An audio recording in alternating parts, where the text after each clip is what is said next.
Now, welcome to another Mandalorian re-review, where this time it's actually Chapter 5 of the Book of Boba Fett, or the episode titled The Return of the Mandalorian. This is season 2.5. Yes. So we're essentially continuing Grogu and Mando story and skipping the Boba Fett stuff, but you do have a brief recap for us, if anybody cares about the earlier episodes. Previously on Book of Boba Fett.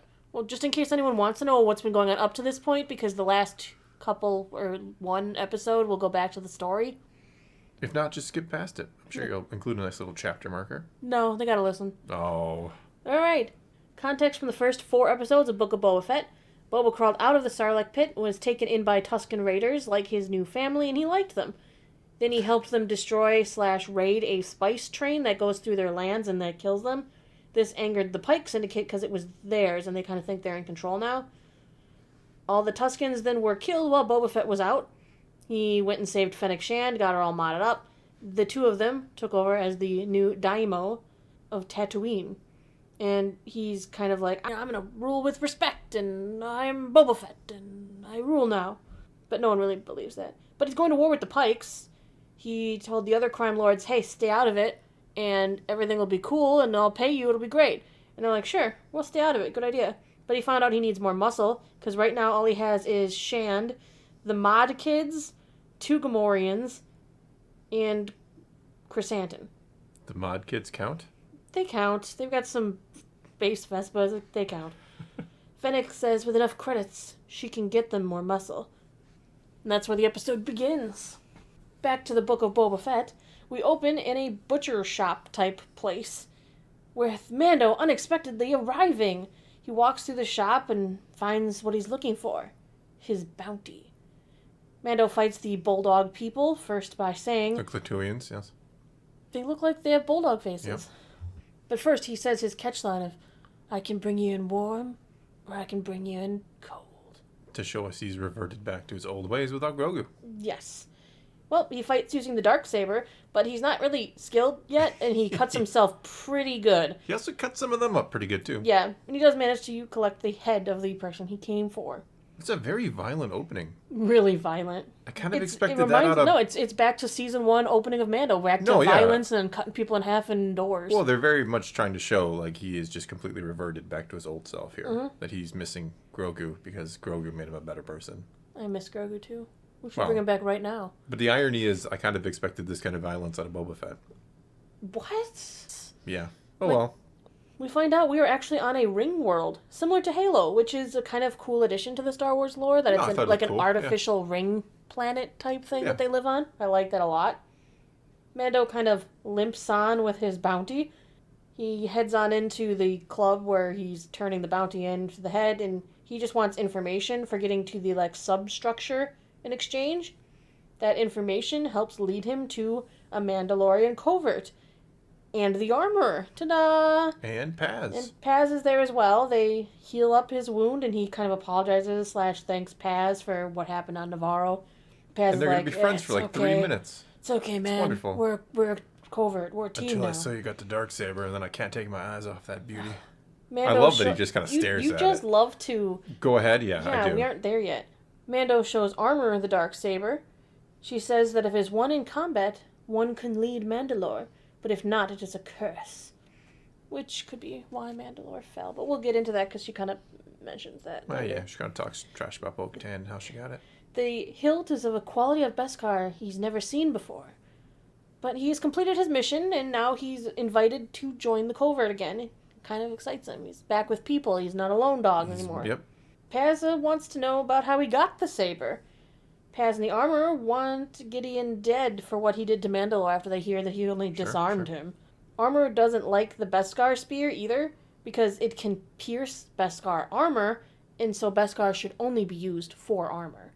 Yeah. Beskar is to protect, not attack. They have many other tools for that. Beskar belongs to the Mandalorians, and Mandalorians shouldn't be killing each other unless they're fighting for reasons that are Mandalorian ways. Do. Yes.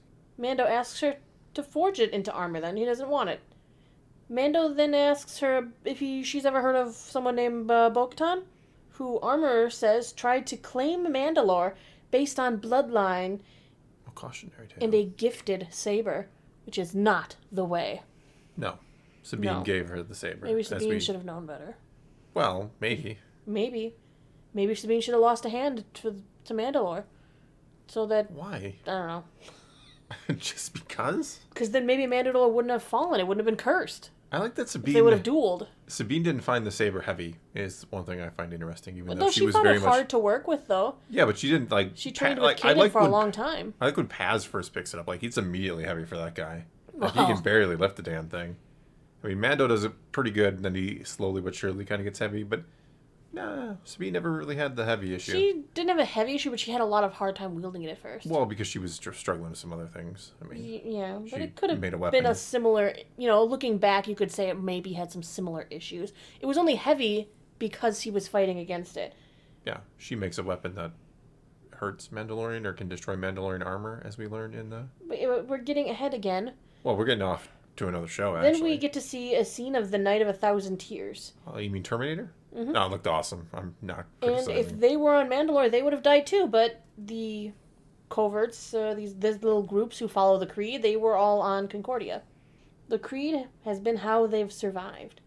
Mando asks then for armor for Grogu as his ex-foundling. They wrap it up in a cute little chainmail shirt for him. And Looks like a little Grogu head, too. It's adorable, yeah.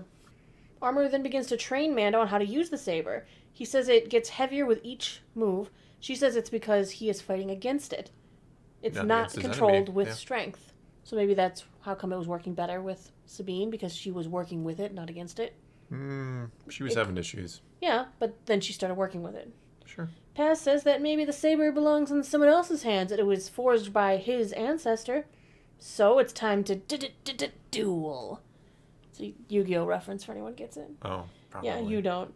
At one point, Paz does even manage to take it from Mando, but Mando still manages to win. Then Armorer, out of nowhere, asks, "Have you ever removed your helmet?"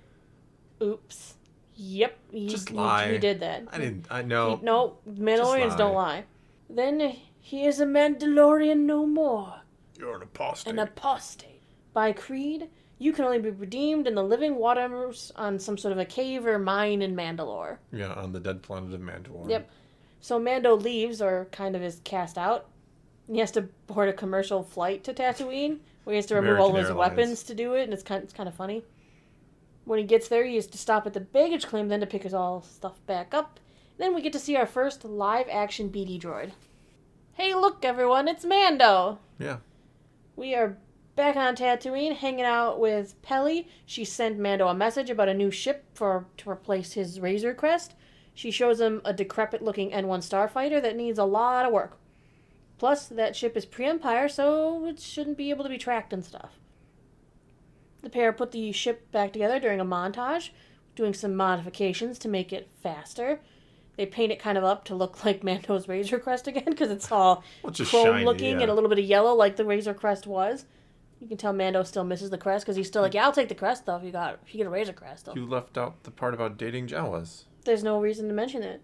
Peli even got rid of the astromech pod, for more seating. Sure. Mm-hmm. Time for test drive, and boy does she cook. Smooth, fast ride with high maneuverability. Of course, with all those antics of his, he gets pulled over for, once again, not having a beacon. It's like getting pulled over for having a headlight out. He's just always getting caught on that one.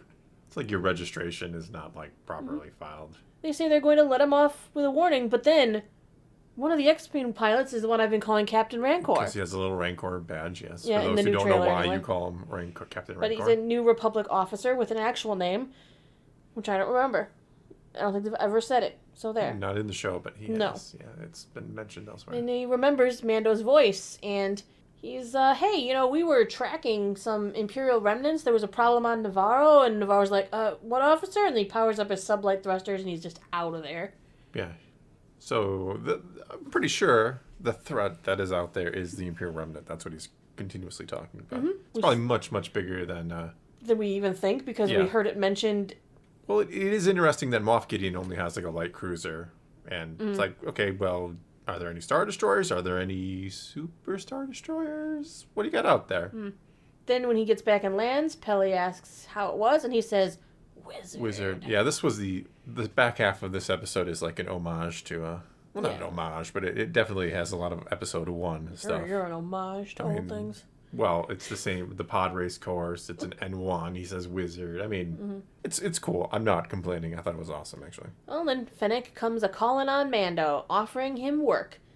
Boba needs muscle. Mando says, it's on the house. I just have to pay a visit to a little friend first. Who do you think he's talking about? End episode. Nobody. We don't know. We won't know until Next tomorrow. Time, yeah. When we We put have out no another one of idea these. if it's Grogu or not. Yeah, so there it is. Chapter 5 of the Book of Boba Fett. Mandalorian Season 2.5. Yes, that is exactly what it is. And it's a really good Mandalorian episode. It really was. I mean, a really good episode. Yeah. And then Fennec Shan showed up at the end. You're like, oh yeah, this is in his show. yeah. Jeez, that's right. We were enduring the Book of Boba Fett. Yeah. Which was... Well, you kind of went back and watched a little bit to get some clips and I did. do your kind of recap. I pretty much and recapped the entire first season. Yeah. You were saying you didn't think it was as bad this time around. Well, no, I'm prepared for a Boba Fett who's not as physical this time around. You mean not as badass, kind of? Yeah. He's still kind of calmer badass, though. He's not terrible. No, he's not terrible, and he still does some things. Yeah. But, I mean, maybe the fact that he's in the Bacta-tank every other minute means that he is in bad shape yet. And he's just trying to cover it, so Fennec does a little more of the legwork for him. Or a lot of it. Whatever. That's the end. All right. We can talk more about Boba Fett whenever he shows back up in the episodes. Whenever he shows back up in his own show, yes. But anyway, that is going to be all we got for you this time. So take to the comments below. Tell us what you thought of this episode of the Book of Boba Fett. Mm-hmm. And let's talk some Star Wars. And until next time, thanks for watching.